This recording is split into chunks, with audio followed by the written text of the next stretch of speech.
Okay, so today we'll be taking a look at a question on inequality. So part A says, solve the inequality of this expression by algebraic method. So unfortunately, this question wants us to use algebraic method. But in general, if the question never say anything about using algebraic method or using calculator, I will always use my GC to sketch the graph. Then after that, I solve the inequality just by observing the region that I want. That is the fastest and most efficient method. But anyhow, for this question, we just need to use our algebraic method. So we will have a 3x minus 4x squared over 2x plus 1 greater or equal to 0. So our aim here is to shift everything to one side, which I already have, and try to express the left hand side in linear factors. So what I can do, I just take out the x here. So I got 3 minus 4x over 2x plus 1 greater or equal to 0. From here, I will just factorize out the minus. I will multiply over. I will end up with 4x minus 3 over 2x plus 1 lesser or equal to 0. Although this step to this step is not really that necessary, but personal preference, I prefer to analyze factors when all the coefficient of x is all positive. It makes me easier for me. So once I have all the linear factors here, I can start to draw the number line. So I will have first value, the root will be minus half. I'll put an open circle to show that you cannot include minus half. Then I will get another value, which is when x equal to 0, then the last value I will get is 3/4. So I will determine what is the sign for each of this region here. For the determining of the sign, I'll prefer to use GC because I think use GC is much faster. So from here, I've already keyed the equation. I'll just do a quick graph. So for example, I want to find out what is the sign for this region here. I just put in maybe x equal to 2. So I can just press a trace, 2, enter. I will get a positive value. Here, I can just choose a value that is in between 0 and 3/4. Maybe I can just try half. So I just put trace 0.5. I will get a negative value. And here, if you were to do the same, you should be able to get a plus. And here, you will get a minus. And I want the region that is lesser or equal to 0. So the part that I'm interested in is this region and this region.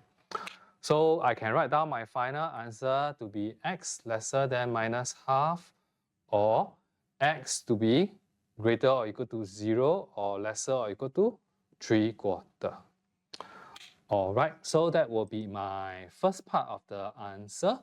And part B, hence solve the inequality of 4 mod square minus 3 mod over 2 mod x plus 1 lesser or equal to 0. Alright, for this part of the question here, I probably might be using our previous result. So in order to make use of the previous result, I think I may try to rearrange this for it to look as similar as the previous question as much as possible. So maybe I'll just take out the minus sign here and multiply over. I'll get 3 mod x minus 4 mod x squared over 2 mod x plus 1 greater or equal to 0. Alright, that is very good because just by a bit of observation between this and this, I will know that I will be replacing my x with mod x for the original one to get the new one. So since the original question, my solution is given by this, basically I just need to replace the x here with mod x to get the answer for this. So I'll just maybe just present it this way, replace x with mod x.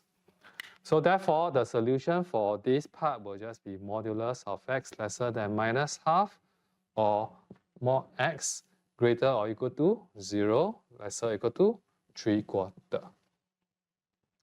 Alright, so for this part here, I can just solve it by making use of the standard way of solving for modulus, which is mod x lesser than a.